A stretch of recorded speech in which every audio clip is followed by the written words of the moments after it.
Hey guys, Skylar here from Changeyoucanwear and Sojourn Fine Jewelry. And the reason I mentioned Sojourn Fine Jewelry is today we're making a really special coin ring because we're going to be combining fine jewelry and coin rings together in this project. It's a really special project for two reasons. The first one is we're going to be all over the shop today. We're going to be coin ring making, wax carving, casting, a little bit of machining mixed in there, stone setting, hand engraving. And the second reason it's really special to me is I get to make it for one of the most influential teachers I have had in school. And the way we started this entire process with a chunk of wax.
Living for weekends, wishing I could take a break from this world.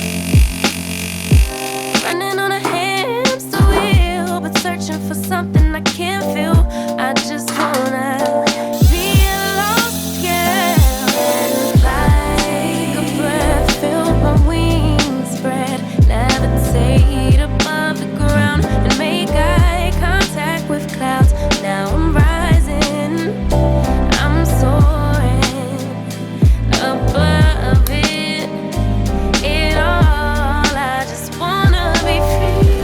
Finally, finally, I wanna be free. Finally, I wanna be free.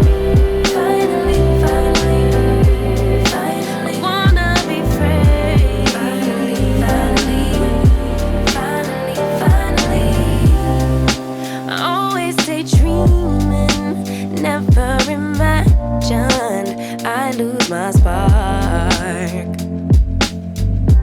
Living in this crazy time, putting back the pieces of my mind.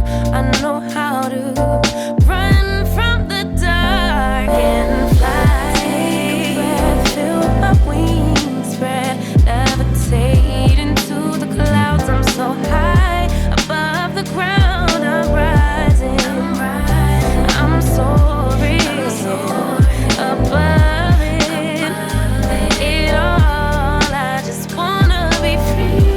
Finally, finally, I wanna be free. Finally, I wanna be free.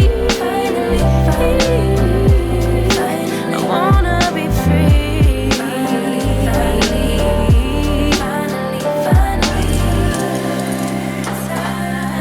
higher to above you. I'm rising, I'm soaring above it. All right, guys, it's finished. I really love the way this ring came out. There's a ton of meaning behind this ring. For one, the German coin and the German flag colors represented in the ring, I think is a really cool touch. I absolutely love the hand engraving on the side. This design is one of my favorites to use, and I've used it on a couple rings now. It just really makes the ring stand out. And like I said earlier, this ring is for a really special teacher of mine. He was actually my band teacher from middle school all the way till I graduated high school. I was really honored whenever Steve's fiance contacted me and asked me to make his wedding ring. Thank you so much, Lisa. Congratulations to the both of you guys. I cannot wait to see where you guys go from here. All right, guys, thanks so much for watching. Make sure you check out my website, changeyoucanwear.net, and also sojournfinejewelry.com also goes there as well. A lot of what I make in the fine jewelry side is custom, so if you have an idea or you want to brainstorm a custom project just for you, make sure you head over there, send me a message, and we'll get something designed for you. Also, make sure you check out my other YouTube channel, Sojourn Fine Jewelry. I make all my fine jewelry stuff over there. We just got done making a really awesome, solid 14 karat gold Lego bracelet. You gotta check that one out. That was a really fun project too. All right, thanks again for watching, and I will catch you guys on the next one.